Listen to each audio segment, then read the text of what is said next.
बजरंगबली हनुमान जी मिले थे, इसी कर्नाटक की धरती में उनका जन्म हुआ। मुझे लग रहा है कि महाराष्ट्र के जो धर्मस्थल है वो महाराष्ट्र से बाहर ले जाने का प्रयास ये स्पेसिफिकली कुछ मुख्यमंत्री जी कर रहे हैं।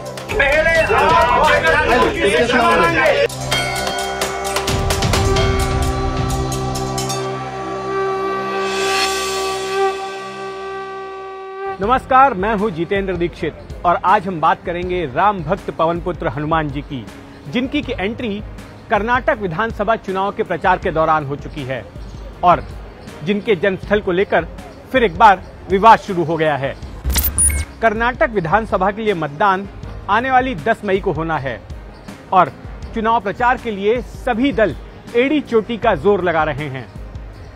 इस बीच मुख्य मुकाबला बीजेपी और कांग्रेस के बीच होना है और बीजेपी ने अपनी ओर से जिन स्टार प्रचारकों को चुनावी मैदान में उतारा है उनमें से एक हैं उत्तर प्रदेश के मुख्यमंत्री योगी आदित्यनाथ। योगी आदित्यनाथ ने हाल ही में चुनावी सभा के दौरान एक ऐसी बात कह दी जो कि काफी संवेदनशील मुद्दा रहा है। अपने भाषण के दौरान उत्तर प्रदेश और कर्नाटक के रिश्तों के बारे में बोलते हुए योगी आदित्यनाथ ने रामायण का हवाला दिया और कहा कि भगवान राम का जन्म भले ही उत्तर प्रदेश में हुआ हो, लेकिन वनवास के दौरान जो भगवान राम के साथी रहे हनुमान जी, उनका जन्म कर्नाटक में हुआ था।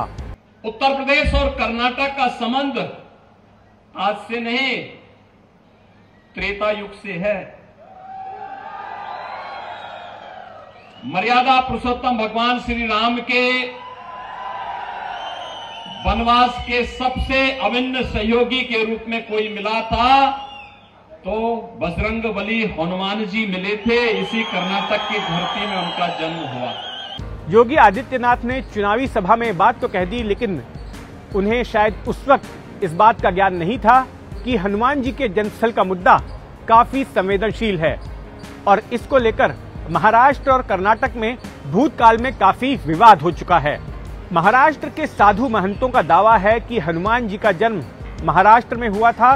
नासिक से कुछ फासले पर त्र्यंबकेश्वर है। त्र्यंबकेश्वर एक ज्योतिर्लिंग है जहां पर भगवान शिव का मंदिर है और उसी त्र्यंबकेश्वर मंदिर से कुछ ही फासले पर अंजनगढ़ नाम की पहाड़ी है। उसी पहाड़ी पर मौजूद एक गुफा में पवन पुत्र हनुमान जी का जन्म हुआ था। अंजनी माता ने वहीं पर हनुमान जी को जन्म दिया था। हर साल सैकड़ों लोग उस पहाड़ी पर मौजूद मंदिर में अंजनी माता और हनुमान जी के दर्शन के लिए जाते हैं।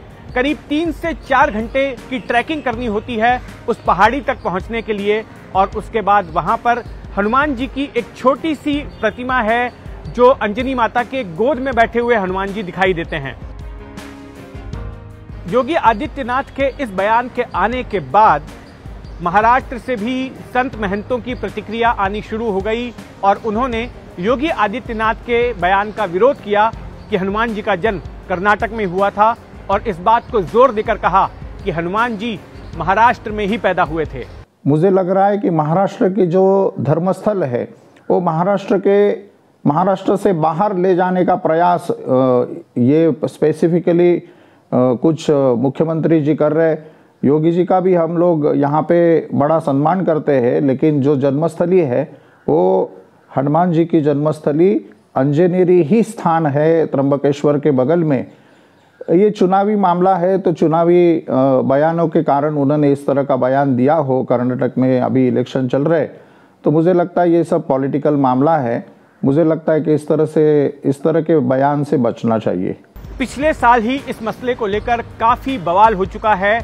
कर्नाटक से एक संत महाराष्ट्र के नासिक पहुंचे थे और उन्होंने ये दावा किया था कि हनुमान जी का जन्म कर्नाटक में हुआ है और वे शास्त्रार्थ करने को तैयार थे। वो अपनी ओर से उनका कहना था कि उनके पास में इस बात के सबूत हैं कि हनुमान जी वहीं पैदा हुए थे और उन्होंने महाराष्ट्र के संत महंतों को चुनौती दी थी कि आप साबित करके बताइए कि हनुमान जी महाराष्ट्र में ही पैदा हुए। इसके बाद उनकी एक बैठक हुई महाराष्ट्र के संत महंतों के साथ। नासिक शहर में इस बैठक का आयोजन हुआ था और उस बैठक के दौरान काफी गर्मा गर्मी हो गई और हिंसा होते होते बची।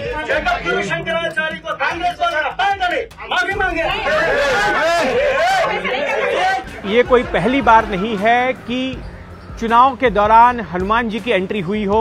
इसके पहले भी कई चुनाव में, किसी राज्य का चुनाव हो या फिर लोकसभा का चुनाव हो, तमाम राजनेता अपने भाषणों में हनुमान जी का जिक्र कर चुके हैं। वैसे महाराष्ट्र और कर्नाटक के अलावा भारत में कई और भी ऐसे ठिकाने हैं जहां पर स्थानीय लोगों का मानना है कि हनुमान जी का जन्म वहीं हुआ था।